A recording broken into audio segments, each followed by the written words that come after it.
Bonjour, dans la vidéo d'aujourd'hui, on va parler de vitesse de swing parce que c'est un élément qui est très important pour envoyer les balles loin, pour taper en particulier des drives qui partent loin, mais même pour les faire, même pour les wedges, etc. Ce qui est important à comprendre, c'est que si on veut que la balle parte loin, il faut absolument que la vitesse qu'on a accumulée, la puissance qu'on a accumulée, se relâche dans la balle, voire même après la balle.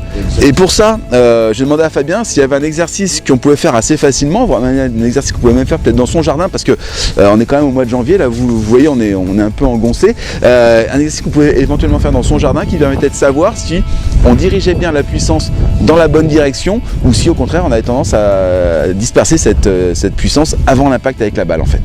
Ben voilà, comme disait Jérôme, on fait un swing, on fait une grande amplitude qui sert à une chose, c'est créer un élan important pour avoir un maximum de vitesse, et surtout au niveau de notre club, donc qui dit vitesse dit puissance, un maximum de puissance qu'on doit absolument arriver à relâcher au moment de l'impact, et non pas trop tôt, parce que sinon ça sert à rien. Ok, j'ai fait un grand swing, j'ai pris de la puissance, j'en ai, mais si je la transmets trop, mais soit ma balle elle n'aura pas le rendement escompté, soit surtout je peux avoir des très mauvais contacts ou des très mauvaise direction. Et c'est ce qui nous arrive des fois quand on veut faire des grands coups, les balles partent fortes parce qu'en fait aussi on a du mal à véritablement mettre cette vitesse au bon moment. Un exercice qui est très simple, que vous pouvez faire que ce soit au practice et même sur le parcours, qui peut vous donner des repères, c'est tout simplement que vous allez swinger le club à l'envers. Vous voyez, je prends mon swing ici, je swing le club à l'envers, et mon objectif c'est d'entendre siffler le shaft dans l'air, d'accord, vous voyez, voilà, ça siffle, très bien. Mais ce sifflement, il faut maintenant arriver à le mettre aussi au bon moment, parce que si je fais, ah c'est magnifique, ça a sifflé, sauf qu'on a entendu que le club a commencé à siffler ici derrière, alors que normalement la balle est face à moi. Donc notre objectif, ça va être d'arriver à faire siffler, et de faire siffler un maximum, mais au bon moment, c'est-à-dire que le sifflement, on doit l'attendre à partir du moment où le club et le shaft arrivent face à nous et après, jamais avant. Donc je suis ici et j'entends mon shaft siffler devant moi et après. Voilà, là j'entends siffler. Donc là j'arrive à transmettre la vitesse et de la puissance au bon moment. Si je le fais siffler trop tôt, non. Et d'ailleurs, on voit que j'ai beaucoup plus de mal aussi à finir mon geste. Ce qui n'est pas une surprise. Parce que aussi, si je me laisse entraîner vers devant, c'est parce que ma puissance est vers devant. Et donc, aussi, je finis plus naturellement. Donc, je suis ici, je le fais quelques fois là. Voilà. Et ensuite, tout simplement, mais je vais essayer. Alors, avec un drive, avec un fer, avec n'importe quel club, c'est la même chose. Et là, j'ai un driver dans les mains, mais c'est la même chose.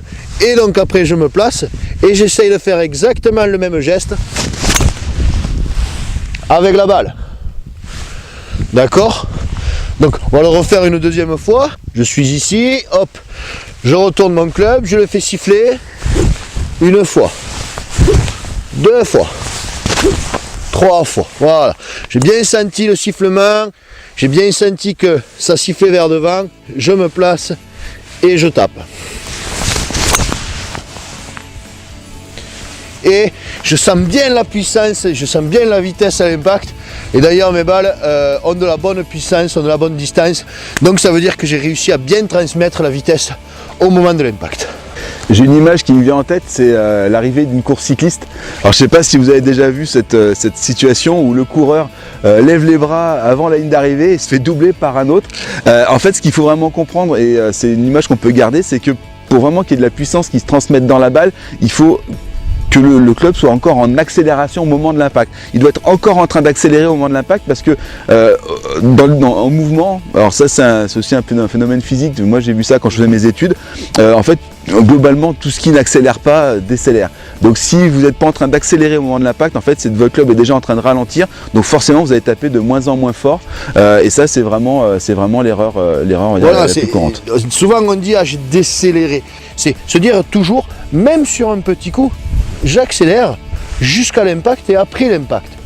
Parce que c'est ça qui vous évitera des grattes ou des tops sur les fers. Alors justement Fabien a fait une formation complète sur la puissance dans laquelle tu parles de comment se génère la puissance au golf.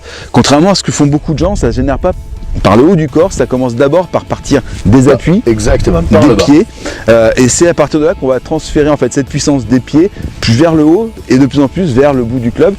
Et c'est pour ça que tu as créé cette formation dans un système de portes où en fait chaque porte va apporter un peu plus de puissance. Alors, en tout il y en a 6. On va dire qui sont exclusivement dans le swing, plus une qui est extérieure au swing et qui est quand même très importante. Donc, je vous laisse découvrir ça dans la formation. Et donc cette formation elle s'appelle les 6 plus 1 nouvelle porte de la puissance et vous pouvez la rejoindre maintenant.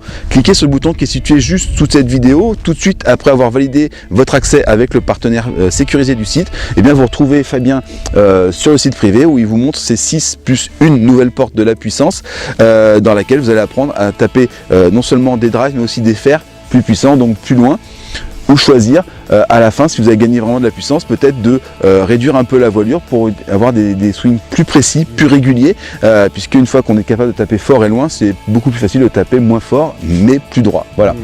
Donc cliquez sur le bouton qui est situé sous cette vidéo et nous on vous attend tout de suite sur le site privé. Allez, à tout de suite. À tout de suite.